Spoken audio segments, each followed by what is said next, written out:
മദീനയില് ഇമാം മാലിക് ജീവിച്ചിരിപ്പുള്ളപ്പോ മറ്റൊരാൾ ഫത്വ കൊടുക്കാൻ പാടില്ല. ഇവരുടെ മഹല്ല് ഖാദി അസീസ് മൗലവി ഹയാത്തിലുള്ളപ്പോ നമ്മള് പ്രസംഗിക്കുന്നത് കുരുത്തക്കേടാണെന്നറിയാം.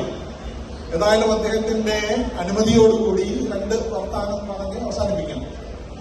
ഖൈറുൽ കലാമി മാ ഖല്ല വദല്ല എന്നാണ്. വളരെ ചുരുക്കി പറയുക എന്നതാണ് ഏറ്റവും നല്ല സംസാരം.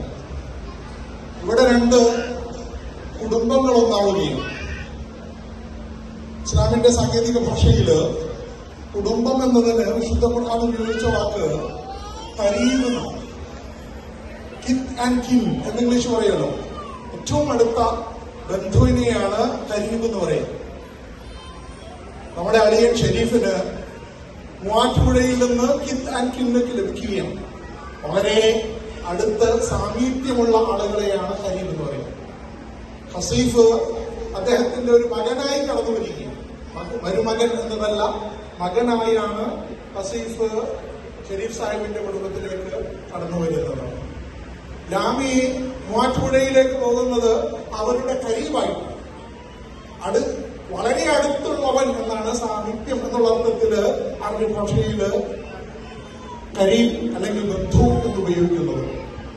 ഖുർആൻ ഉപയോഗിച്ച മറ്റൊരു പദം അഹ്ല് എന്നാണ്. അഹ്ല് എന്ന് പറഞ്ഞാൽ ഡിസർവിംഗ് എന്നാണ്. Lami is deserving Haseef and Haseef also is deserving ലാമി.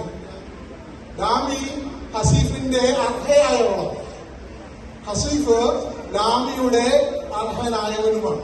അല്ലാഹു സുബ്ഹാനഹു വ തആല മേഡ് ഫോർ ഈച്ച് അതർ ആയിട്ട് അവരെ ജീവിതത്തിൽ വിജയിപ്പിക്കുമാറാണ്. നമ്മള് അറബി ഭാഷയില് അസീർ ഉസ്റ എന്ന് പറയുന്ന ഒരു പദമുണ്ട്.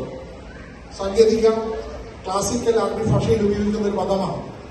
ആയില എന്ന് പറയുന്ന മറ്റൊരു പദവുമുണ്ട്. ഇതൊന്നും അറബി ഭാഷയില് നിക്കാഹിന്റെ ബന്ധങ്ങൾക്ക് വേണ്ടി ഉപയോഗിക്കാറില്ല. കാരണം ഉസ്റ എന്ന് പറഞ്ഞാൽ ഒരു ബൈൻഡിങ് ആണ്. ഒരു വ്യക്തി ഒരു കുടുംബത്തിൽ സ്റ്റിക്ക് ഓൺ ആകുന്ന അവസ്ഥയാണ് ഉസ്റ എന്ന് പറയുന്നത്. ഇവിടെ ഹസീഫ് ലാമിയുടെ കുടുംബത്തിൽ മാത്രം സ്റ്റിക്ക് ഓൺ ആകേണ്ടുന്ന ആളല്ല. ലാമി ഹസീഫിന്റെ കുടുംബത്തിൽ മാത്രം സ്റ്റിക്ക് ഓൺ ആകേണ്ടുന്ന ആളുമല്ല. അതുകൊണ്ട് തന്നെ ഉസ്റ എന്നുള്ള പദമല്ല ഖുർആൻ ഉപയോഗിച്ചത് എന്നത് നമ്മൾ വളരെ ബുദ്ധിപൂർവ്വം ബോധപൂർവ്വം ചിന്തിക്കേണ്ടുന്ന ഒരു പ്രയോഗമാണ്. മറ്റൊന്ന് ആയില എന്നാണ്, ഡിപ്പെൻഡിങ് എന്നാണ് അർത്ഥം. ഇസ്ലാമിൽ ആയില ഇല്ല. ആരും ആരുടെയും ഡിപ്പെൻഡിങ് അല്ല. എല്ലാവരും ഇൻഡിപെൻഡന്റ് ആണ്. ഓരോ വ്യക്തിക്കും അവരുടേതായ അസ്തിത്വമുണ്ട്, വ്യക്തിത്വമുണ്ട്. അവരാണ് അവരുടെ കുടുംബങ്ങളെ പണിയേണ്ടത്. ഭൂമിയിൽ അവരുടെ ശാന്തിഗ്രഹങ്ങളെ പണിയുക എന്നതാണ് വിശുദ്ധ ഖുർആൻ വിവാഹത്തിന്റെ സന്ദേശമായി പഠിപ്പിക്കുന്നത്. ലിതസ്കുനു ഇലൈഹ, അവരിലേക്ക് അവരുടെ സക്കീനത്ത് ഉണ്ടാക്കുക എന്നതാണ്. മാലാഖമാരെ കുറിച്ച് അള്ളാഹുവിന്റെ റസൂൽ പഠിപ്പിച്ചപ്പോഴാണ് സക്കീനത്ത് എന്ന് പറയുന്ന പ്രയോഗം പഠിപ്പിച്ചിട്ടുള്ളത്. അപ്പോ അള്ളാഹുവിന്റെ ശാന്തി, അള്ളാഹുവിന്റെ സ്വസ്ഥത, അവന്റെ സമാധാനം ഇറങ്ങുന്ന വീടാക്കുക എന്നതാണ് വിവാഹം കൊണ്ട് നമ്മൾ നിർവഹിക്കേണ്ടത്. അറബി ഭാഷയില് വീട് എന്നതിന് 4 പ്രയോഗങ്ങളുണ്ട്. ഒന്ന് ബെയ്ത്ത് എന്നാണ്. ബെയ്ത്ത് എന്ന് പറഞ്ഞാല് നമ്മൾ പോയി കിടന്നുറങ്ങുന്ന ഏത് സ്ഥലത്തിനെയും പറയുന്ന പേരാണ്. ഇങ്ങനെ പറഞ്ഞാല് ഒരു ലോഡ്ജിനെയും നമുക്ക് ബെയ്ത്ത് എന്ന് പറയാം. പക്ഷെ അത് വീടാകണമെന്നില്ല, അതൊരു സമാധാന ഗേഹമാകണമെന്നില്ല. പലപ്പോഴും നമ്മുടെ വീടുകൾ നമ്മൾ പോയി കിടന്നിറങ്ങുന്ന ഒരു ലോഡ്ജാണ്, ബെയ്ത്താണ്. മറ്റൊന്ന് ദാറ് എന്ന് പറയുന്ന പ്രയോഗമാണ്. ദാറ് എന്ന് പറഞ്ഞാല് നമ്മുടെ മനസ്സ് അതിൽ കിടന്ന് കറങ്ങിക്കൊണ്ടിരിക്കുകയായിരിക്കും. ഇപ്പോ എന്റെ ഭാര്യ അവളെ നാസ്ത കഴിച്ചിട്ടുണ്ടാകുമോ, അവൾ വസ്ത്രം അലക്കിയിട്ടുണ്ടാകുമോ, അലക്കിയത് എടുത്തു വെച്ചിട്ടുണ്ടാകുമോ, എന്റെ മക്കൾ എന്ത് ചെയ്യുകയായിരിക്കും. അങ്ങനെ എന്റെ ചിന്ത എവിടെയാണോ കിടന്ന് കറങ്ങുന്നത് അതാണ് ദാറ്.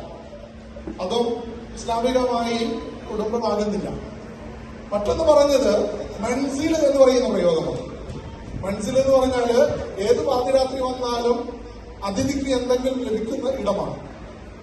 അബൂ അയ്യൂബ് അൻസാരിയുടെ വീട്ടിലേക്ക് റസൂലുള്ളാഹിയും അബൂബക്കർ റളിയല്ലാഹു തആല അൻഹുവും ഉമർ റളിയല്ലാഹു തആല അൻഹുവും കയറി ചെല്ലുന്ന ഒരു സംഭവം ഹദീസുകളിലുണ്ട്. അവര് അദ്ദേഹത്തെ സ്വാഗതം ചെയ്യുന്നത് റസൂലുള്ളാഹി കൂടെയുള്ള സഭാക്കളെയും സ്വാഗതം ചെയ്യുന്നത് അഹ്ലൻ വസഹ്ലൻ എന്ന് പറഞ്ഞുകൊണ്ടാണ്. ഇസ്ലാമിക സാഹോദര്യത്തിന്റെ ആഴവും പരപ്പും വ്യക്തമാക്കുന്ന പ്രയോഗമാണ് അഹ്ലൻ. You are like my family. അതാണ് മൻസിൽ എന്ന് പറഞ്ഞാൽ. മറ്റൊന്ന് മസ്കനാണ്. ഇതാണ് നമ്മുടെ ആത്യന്തിക ലക്ഷ്യം. വിവാഹബന്ധം കൊണ്ട് ഭൂമിയിൽ സ്ഥാപിതമാകേണ്ടത്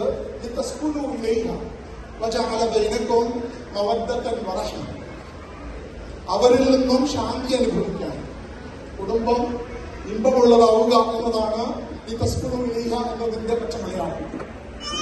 അവിടെ നിന്നും നമുക്ക് അനുഭവിക്കാൻ കഴിയുന്നത് മവദ്ദത്തും റഹ്മത്തുമാകാം, കാരുണ്യവും അതുപോലെ തന്നെ സ്നേഹവുമാകാം.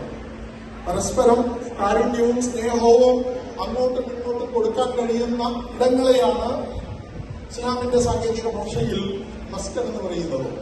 ഇനി നമ്മളൊന്ന് ആലോചിച്ച് നോക്കുക, നമ്മുടെ കുടുംബം ബെയ്ത്താണോ, അതോ ദാറാണോ, അതോ മൻസിലാണോ, അതോ മസ്കനാണോ എന്ന് നാം ആണ് നിശ്ചയിക്കേണ്ടത്. റബ്ബ് സുബ്ഹാനഹു വ തആല ഇവരുടെ കുടുംബത്തെ ഒരു മസ്കനാക്കി, അല്ലാഹുവിന്റെ ശാന്തി ഇറങ്ങുന്ന ഇടമാക്കി പരിവർത്തിപ്പിക്കുമാറാകട്ടെ. ഇവരിലൂടെ ഉണ്ടാകുന്ന മക്കളെ അല്ലാഹു സ്വാലിഹീങ്ങളായ കാലഘട്ടത്തിൽ ജീവിക്കാനുള്ള ഫിറ്റ്നസ് എന്നാണ് സ്വാലിഹീയത്തിൽ പറഞ്ഞത്. ഈ കാലഘട്ടത്തിൽ ജീവിക്കാനുള്ള എല്ലാ രീതിയിലുള്ള തയ്യാറെടുപ്പുമുള്ള മക്കളാക്കി ആ മക്കളെ അല്ലാഹു പരിവർത്തിപ്പിക്കുമാറാകട്ടെ. നമ്മുടെ ജീവിച്ചിരിക്കുന്ന തലമുറയ്ക്ക്, യുവാക്കൾക്ക് അല്ലാഹു സുബ്ഹാനഹു വ തആല നാണവും അതുപോലെ തന്നെ ഗുരുത്വവും നൽകി അനുഗ്രഹിക്കുമാറാകട്ടെ. നാണം കെട്ടിരിക്കുന്ന കാലമാണ്. നാണം തിരിച്ചു പിടിക്കേണ്ടതുണ്ട്. ആൺകുട്ടികൾക്ക് പെൺകുട്ടികളെ നാണമില്ല, പെൺകുട്ടികൾക്ക് ആൺകുട്ടികളെയും നാണമില്ല. ആൺകുട്ടികളുടെ മുമ്പിൽ വെച്ച് പെൺകുട്ടികൾക്ക് ഡാൻസ് ചെയ്യാൻ ഒരു പ്രശ്നമില്ല, പെൺകുട്ടികൾക്ക് ആൺകുട്ടികളുടെ മുമ്പിൽ വെച്ച് ഡാൻസ് ചെയ്യാനും ഒരു നാണവുമില്ലാത്ത, നാണം ഭരിച്ചിരിക്കുന്ന ഒരു കാലഘട്ടത്തിൽ നാണത്തെ തിരിച്ചു പിടിക്കുന്ന ഒരു ഇടമായി നമ്മുടെ വിവാഹങ്ങൾ മാറേണ്ടതുണ്ട്.